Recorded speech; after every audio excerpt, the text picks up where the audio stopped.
30 years ago, Floyd Henderson was part of music history. VH1 is putting together a tribute at the Apollo. The real deal is back. Now, there's only one thing standing in the way of a comeback.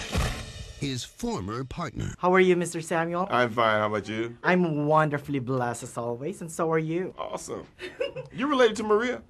Maria? That's okay. No, go ahead. Maybe. Nice shirt, though. Thanks, it's Madonna. Oh, is that what that is? This is a gun. I never traveled through Klan country without one. You got a problem with that, Pops? Yeah, I got a problem with that, man. The last time I saw that gun, you was pointing at me and you was shooting. So how was it working with Mr. Bernie Mac? Bernie and I have a, really wonderful relationship, and we've been looking for something to do for a long time. So when his manager proposed this scenario about these guys, we kind of threw ideas at the guys that were going to write it and told them what we wanted and the kind of music we wanted in it, and we wanted it to be musical and kind of soulful and kind of poignant in a way that these guys have a relationship that we want to repair in a way. And they came back with something that was, kind of cool. Right. And, Bernie and I have a great time together. And it kind of works out like our relationship. Not the antagonistic part, but being able to understand each other and play off each other. Comes him being this guy that kind of goes off over here and comes back into this space, and me kind of being the straight ahead guy that stays on the page and kind of guides things along, to make sure we stay on an even keel. So it works out well. That's what I heard. That you're very methodical in your acting, and Mr. Bernie was more Loose, and it kind of works really well. You guys brought different approaches to it. It's like sweet and sour. Excellent, yeah. But sometimes all that works too.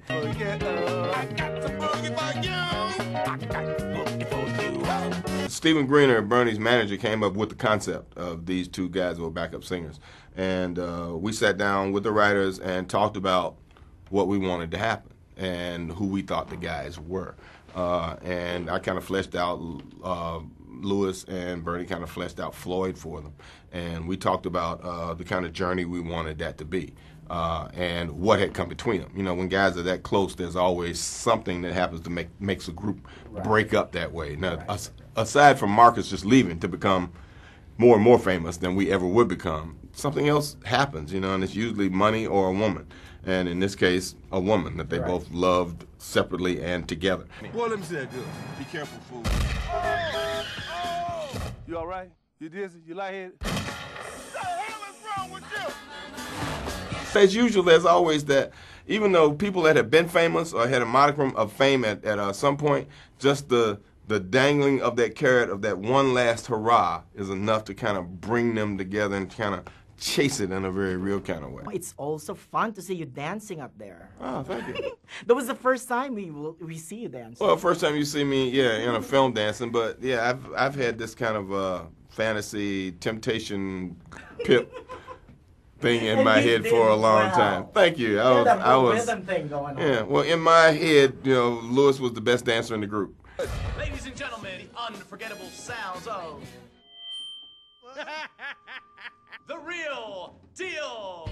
If they ever expect to have a future, My eye. I'm sorry, man. I got on these tight slacks. What defines success as an actor, Mr. Samuel?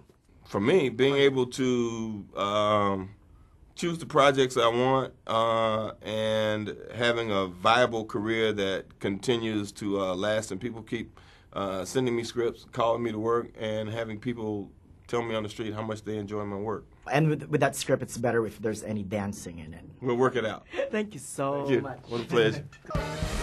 Soul Men.